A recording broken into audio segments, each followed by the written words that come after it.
Happy morning. Illustration 31 cash flow statement.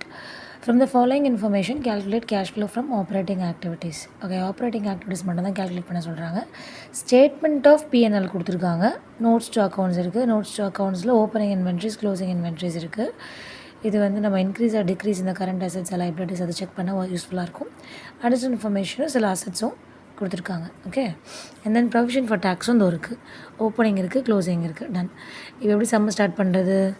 நமக்கு கொடுக்கப்பட்டிருக்குது statement of P&L. அதில் net profit இருக்குது, less provision for டேக்ஸ்னு கொடுத்துருக்காங்க. அதுக்கப்புறம் ப்ராஃபிட் ஃப்ரம் டேக்ஸ் என்ன, ஆஃப்டர் டேக்ஸ் என்னன்றது வந்திருக்கு. ஸோ அப்போ நம்ம என்ன எடுத்துக்கணும்? நெட் ப்ராஃபிட் தான் எடுத்துக்கணும். ஓகே, நெட் ப்ராஃபிட் எவ்வளோ? மைனஸில் இருக்க வேல்யூ, ஸோ மைனஸில் இருக்குன்றதை அதே மாதிரி ப்ராக்கெட்ஸில் போட்டுக்கணும். Net profit before tax and extraordinary items minus of 1,65,000. அடுத்து இன்ஃபர்மேஷன் ப்ரொவிஷன் ஃபார் டேக்ஸ் இருக்குது. இந்த ப்ரொவிஷன் ஃபார் டேக்ஸ் கூடவே வந்து இது வந்து என்ன கொடுத்துருக்காங்க? Provision for tax opening closing கொடுத்துருக்காங்க. ஸோ இது வந்து டைப் 3. ஓகே, ஸோ டைப் 3 வந்து எப்படி பண்ணணும் அப்படின்னா, நீங்கள் வந்து provision for tax account open பண்ணிக்கணும். ப்ரொவிஷன் ஃபார் டேக்ஸ், இந்த ப்ரொவிஷன் ஃபார் டேக்ஸ் அக்கௌண்ட் ஏற்கனவே சொல்லியிருக்கேன். இந்த ப்ரொவிஷன் ஃபார் டேக்ஸ் அப்படிங்கிறது it's a liability. Okay, because ஃப்யூச்சரில் நான் வந்து இதை வந்து செட்டில் பண்ணணும்.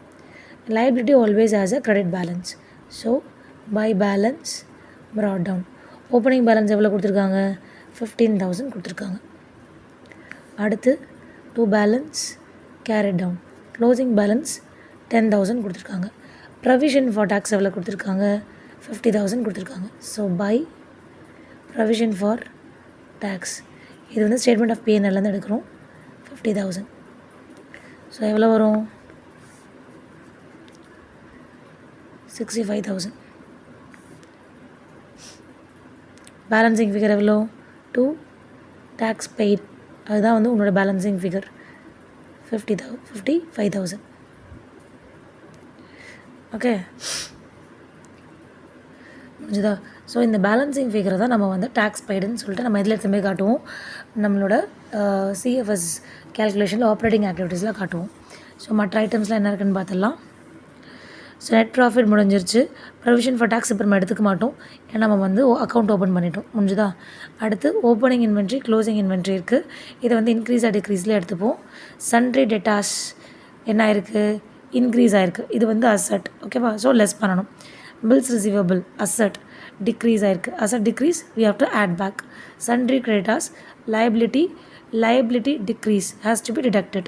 அடுத்து salary outstanding liability என்ன ஆயிருக்கு? இன்க்ரீஸ் ஆகிருக்கு, add back. Prepaid insurance again asset என்ன பண்ணணும்? லெஸ் பண்ணணும்.